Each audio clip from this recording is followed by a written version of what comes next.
All righty.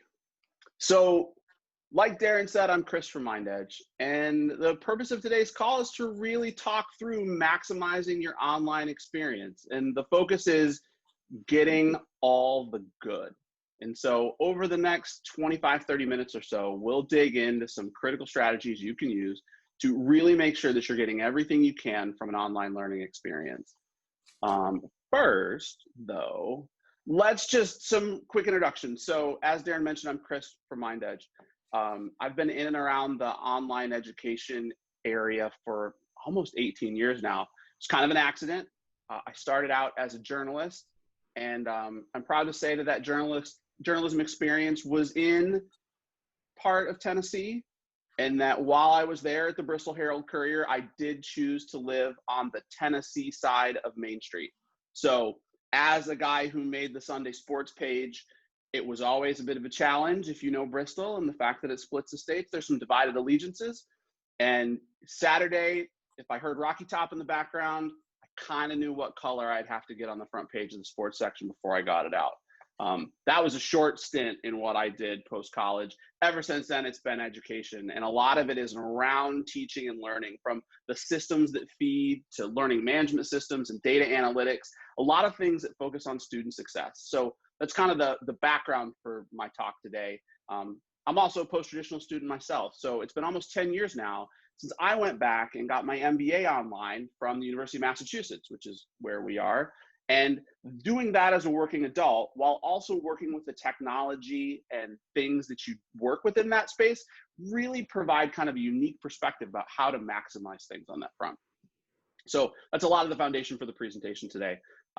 MindEdge has been around 20 plus years. We're kind of an old hand in online learning. We've always focused on digital first courseware. We have a specific focus on the needs of adult learners, and we range in partners from institutions that provide a lot of credit and degree bearing learning to folks like the University of Tennessee that are using our solutions as a part of non-credit and continuing education courses. So we really do span the gamut with the same focus on competencies and outcomes. So that's a little about me and what we're up to today. Today during the talk, there's three kind of critical topics. The first is understanding the why and the what of online learning. It's really important as an individual learner to dig into that. We're also going to cover 8.5 tips for building your best online experience, and then 3 elements in curating your learning journey. Plus, hopefully we'll have some time for Q&A and maybe an encore of Rocky Top when we get there. So that's the scope for today. So first, as you think about an online learning experience, you really do need to seek to understand what you're getting into. And factoring the why and the what of your online learning is a must. And there's a couple critical factors we're going to go over. The first, the thing you want to ask yourself is this course a must or a want to, right? So a must kind of fits in that professional development category. It might be a certification that's relevant to your job. It's something that you might have to do as a part of your employment, as a program that your employer sets out. You might be doing it for professional development or continuing education units, but it often fits into this thing that's a part of your life that you have to fit in. A want to is time that you're going to spend more specifically on personal development, right? It might be some of those soft skills that we talk about that you can really dig into, whether it's communication or creativity related. It might be an applied skill. Maybe it's a course on botany or landscaping or cooking. But ensuring that you understand which category your online course fits in will kind of detail where you categorize some of these shortcuts, and frankly, give you some direction for how you should maximize the learning experience. The second thing you got to pay attention to is your course live or not? And I tried really hard to not use any online learning jargon in this presentation, except for this one. And it's important that everybody kind of gets these terms, right? Synchronous learning versus asynchronous learning, right? Synchronous, live at an appointed time. You've got to be there to get what you've got to get, and you're going to have folks there with you. Asynchronous, like what we build at MindEdge, fully constructed to be an independent experience, right? So we think of everything that we create, it's got to all stand on its own and be something that you can walk through on your own. And so from a design perspective, we're very careful to ensure that certain elements of the course are the right way. In balancing live or not and looking at your course assets, we'll talk about this a little bit later, but it's really important when you consider how you get into the content that you're presented and what you want to do with it, that you're aware of the modality. And, further, there's kind of a point B to that, which is online the whole experience or just part of it, right? It's really important to understand the origin of your course. Was this an academic course to start? Did it come from industry or a trade group? Was it a training provider that put it together, a specialist like MindEdge that focuses on online learning? That is very, very important to making sure that you understand kind of what's going around your experience, especially now in the times we're living in when so many more folks are experiencing online learning for the first time and trying to make sure they understand what's happening. The origin of your course to me is a critical factor in how you want to approach what you're pulling from the course, how you're interacting with the course, and what you're doing. So you want to develop an eye for these critical factors. The first is what you're looking at online, a digital companion to in-person instruction. Today, a large majority of your students that are attending courses on campus are experiencing digital companions to in-person instruction. It's material that folks have curated that provides a stable foundation for course activity. It's often used as part of hybrid learning approaches, but it's very much that, just a companion to what you're actually doing from a learning perspective. There's a second kind of category, of course, which is a course that's been designed and curated with a fully online approach in mind. Again, when you talk about an asynchronous course, that's often the case. It's been designed explicitly to ensure that you can experience it fully online and it's complete there.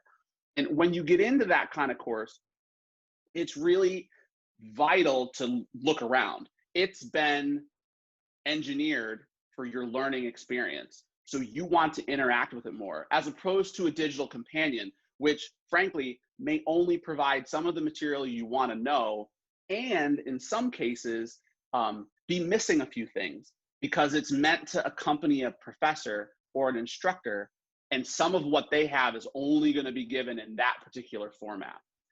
The last thing is a real tragedy, but you might encounter it. I hope not. Certainly not from any of the providers on this call, mind you, but you could get there, and sometimes you'll get into a digital document and data dump.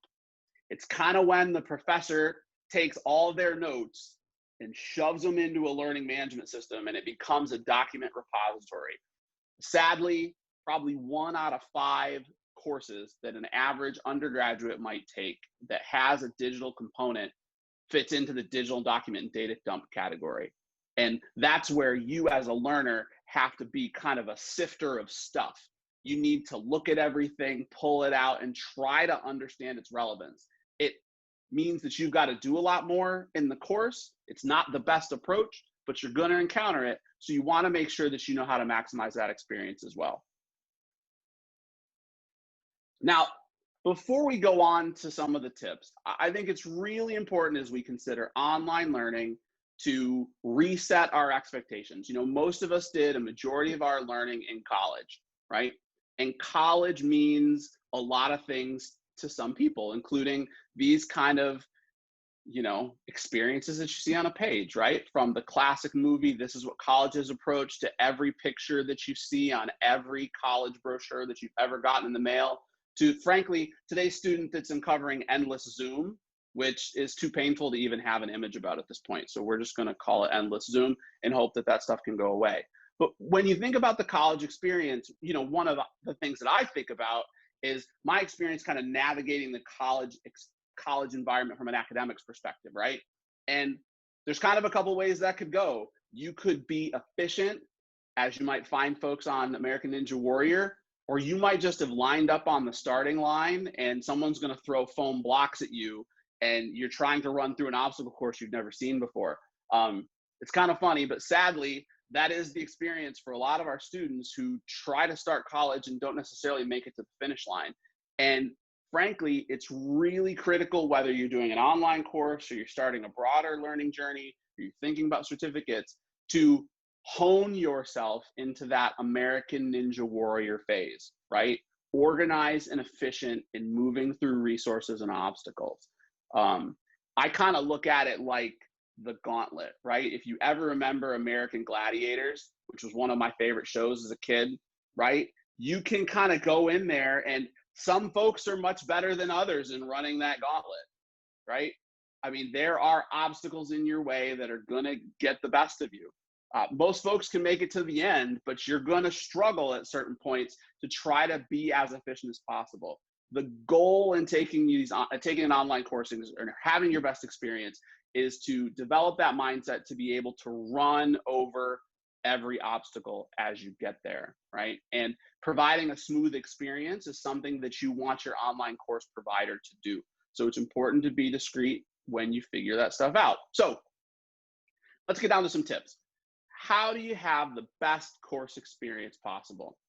4 critical things that, in my experience, whether taking courses or helping folks build and transitions courses or thinking about starting new things, these are the 4 things that are a must for me. You got to survey the course, set aside specific time for your work, structure your screen, and set aside your preconceived notions about online learning. So let's get into these a little bit. First, you want to survey the course. So by survey the course, at MindEdge, we help to provide a survey for the course. We use a methodology called whole part whole as a way to break down information that you're going to encounter in the course. So we're going to give you the whole kind of scope up front. We're going to break it into parts as you go along, and then we're going to reassemble it in the whole at the end, right? Whether you experience in modules or otherwise. Doing that helps lead a learner through a good experience. But if that's not necessarily what you see, just ensuring that you can click through, survey, and tally the things that are happening in your course at a given time is vital, right? To understand what you're going to experience. A practical thing for me, when I was an MBA student, I traveled a lot. We took the courses online. They were completely asynchronous, and I didn't necessarily know week to week what was coming.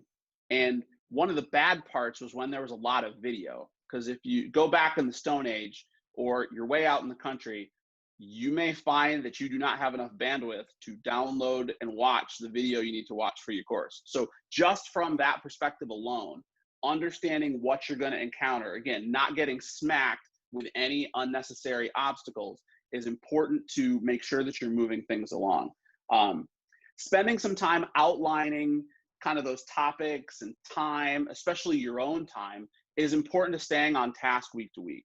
And making sure that you know the outline of the course will better allow you to pull out the information you need. Again, not as important in, let's say, that designed and engineered course, but if it's a digital companion or if it happens to be a document dump, you're going to want to know where to sift through in order to pick out the gold that really kind of makes that experience what you want it to be for you. So once you've done that, you've got to dive in with the right environment. And there's really 2 critical things. You've got to set aside specific time for course-related work. Now, I know that sounds simple. I know that's what we tell every student that we encounter in our lives, from the youngest all the way through the college age and beyond. But one of the challenges that continues to bedevil online learners is thinking that an asynchronous course can just be done whenever I want. There's a reason why massive open online courses have millions of people who sign up and less than 1% completion rates. It's because there's not a specific time set aside to do what you need to do. And in a lot of cases, folks are picking those courses as want-tos, not as musts, right? So if you're in a must, you're a little bit more likely to do this. If you want success with every online course that you take, you really need to do this for everything that you do, right? So you've got to survey the course and you've got to set aside that specific time. And it's critical that you really, really think about that, especially in asynchronous, because you can fall into that trap of not dedicating the time you need to. When I was, again, an MBA student, it was often weekends. There's a reason why if you take an academic online course, Sunday is your deadline day. It's because everybody is basically able to set aside that time to get down to crunch time to make sure that they're able to do what they need to. So set aside that time. The second thing is structuring your screen. Think of yourself as a bit of a scavenge when you're taking an online course. You want to ensure that the stuff you're interacting with can lock into your brain. And in a lot of ways, you've got to experience that in multiple ways. You don't have the multiple dimensions of somebody standing in front of you while you're also taking notes while you're in a certain place. So it's important to pull things out of that course that you want to remember. It could be text, it could be links to video, it could be supplemental assets. Think about using Google Docs or Evernote as a home for your learning. You'll thank yourself later when 5 years from now, you go, gosh, I took a course on this. I think I remember a thing, but I'm not 100% sure. And you can go back and search accordingly to pull out the stuff from your course. You won't always have access to your online course shell. That's a must, right? That's just a reality of it. So you've got to scavenge and structure that accordingly. Doing that on your screen, again, a window for your course, a window, let's say, for an Evernote, just to make sure that you're balancing the two. It's a very intentional use of your computing resources, right? Unlike a lot of what we do today, which is, I don't know, my son's a high school senior. It feels like his laptop is just a bigger screen for YouTube sometimes, right? It's not an intentional use of his assets for learning. So ensure that you are doing and having intentional things for learning. Now, before we kind of move to how your journey gets structured and looking at some of the things, frankly, that online learning is not, it is important to set aside your preconceived notions about online learning. It is something that provides a great deal of access to a wide range of topics that can really enhance who you are and what you want to be and how you can do it. It's very motivating. You can have a lot of masterful instruction, but it is not magic, right? And I think it's important to talk about that briefly, because when a lot of people in my world think about online learning, they think about kind of online experiences that just blow your mind. And frankly, in the last 20 to 30 years, the online experience that blows your mind are video games, right? So what you see on the screen on the one side, those are 3 really hot video games. So if you're buying holiday gifts for anybody, make note, visit GameStop, get them on your list for the gamer in your life. These are 3 major releases that are actually coming out in the next week. I only know this again because the aforementioned 17-year-old in my house who is allocating dollars that he's going to spend on these experiences. So I started to look them up. I was curious. And when you think about video games, there are a couple things. One is they take a long time and a lot of people to develop those amazing graphics, the story arcs, the logic behind it. It's complicated, right? Some of these are long-time franchises. Most of the folks working on these right now are doing something called crunch, which means they're working 18 hours a day, 7 days a week to try to get this thing to the finish line. There was palpable sadness in my house yesterday when my son looked up and said, Cyberpunk is delayed again for another month. It's been 4 delays on that particular game. It's taken them 7 years. They've spent $100 million on it. The experience will be amazing. They will gross millions, if not billions of dollars. And unfortunately, most of the audience will be done with it and have completed it in about 3 weeks. That's it. That is a sharp contrast to the kind of video game world I grew up in, right?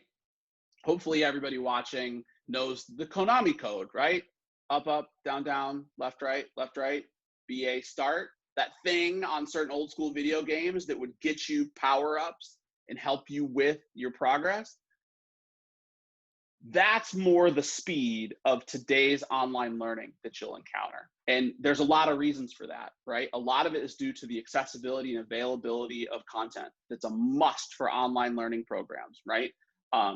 We can't take the amount of time it takes to do amazing video game graphics, the amount of money it takes to do those amazing works on a learning platform and a learning modality that frankly has to be updated a lot just to stay current with the web browser you're using, which is a far cry from video game platforms, and the latest in accessibility and the latest in access. So when you think about trying to make the best of this experience, think simply, think throwback, and moderate your expectations accordingly, frankly. And that will lead you to a lot better satisfaction when you finish a successful online course experience.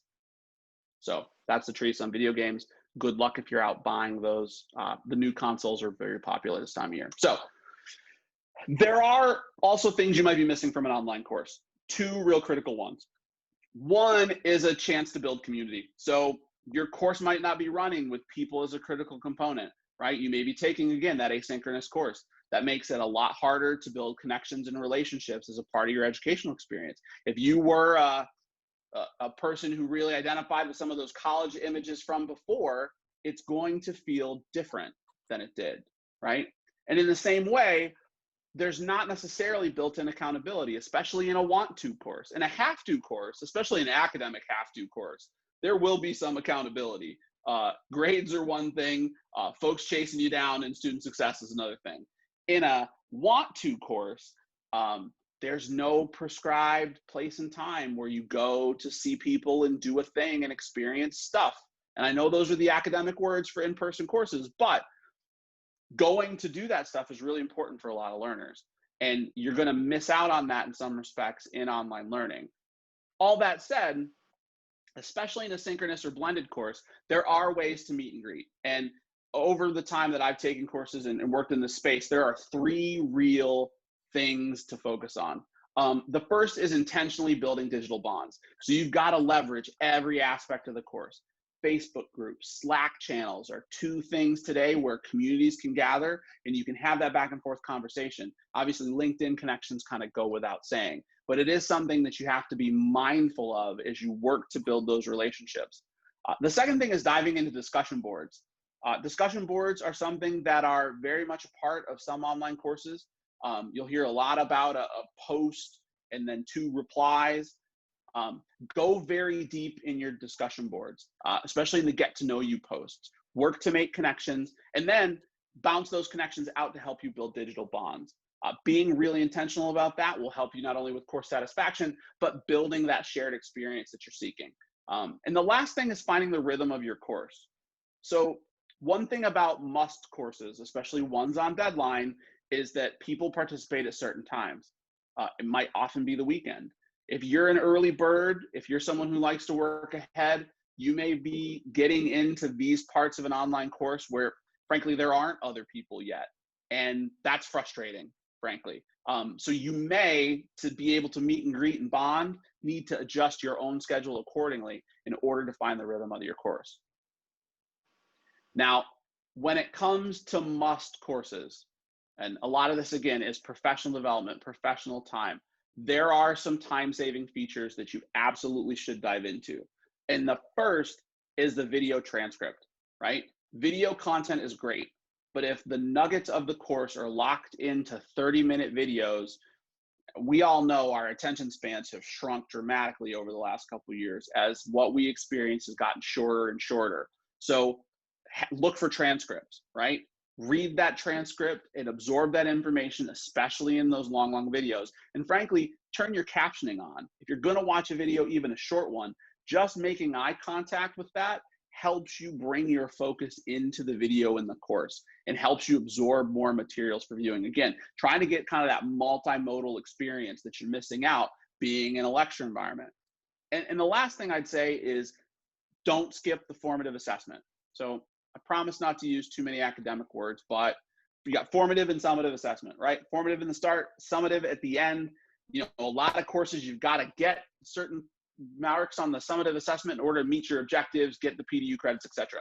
Do not skip those formative assessments. When we talk about surveying the course, when we talk about understanding what's to come and understanding the outline, the formative assessment provides you a lot of context clues that can help you ensure that you're getting the information that the course designer intended. So stop and take that quiz. In a MindEdge course, there's a lot of formative assessments up front and some check marks as well, where you click and it gives you kind of just 1 or 2 questions to make sure you're working along. Now, the final thing we want to cover is kind of building your own journey, right? And when I think about kind of the learning journey, especially online, one of the critical focuses that you want to be able to have is not only to absorb additional information, but be able to tell your story about your journey as a lifelong learner, right?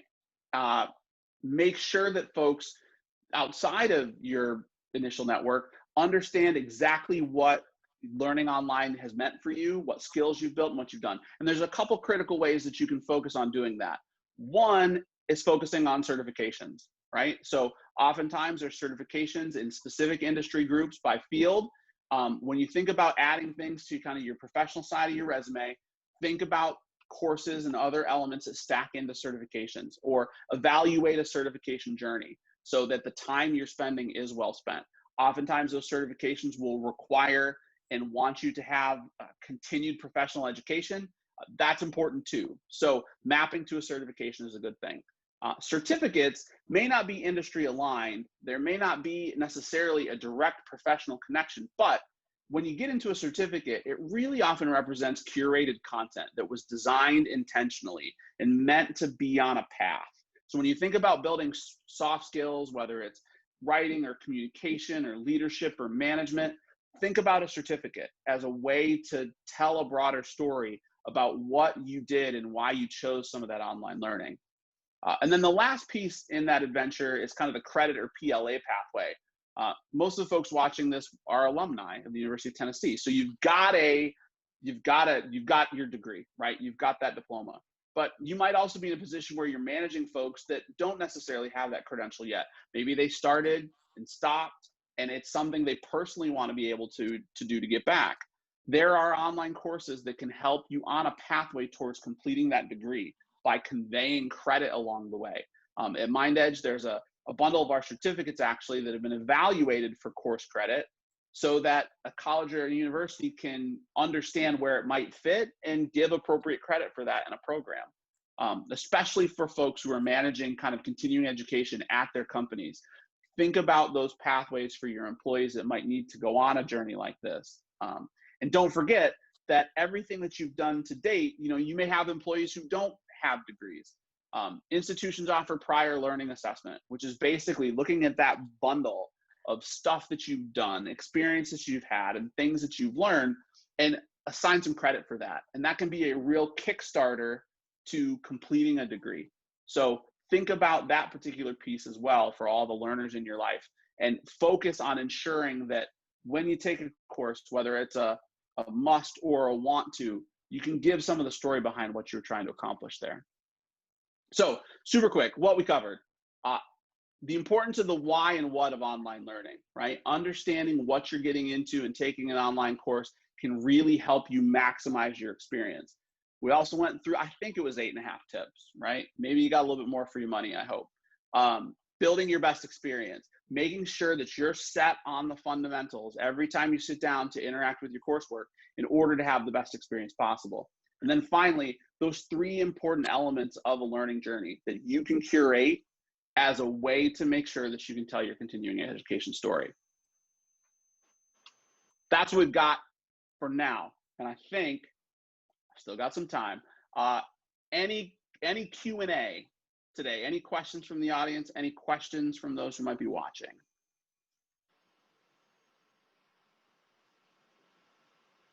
Okay, I see and hear none. All right, so thank you very much.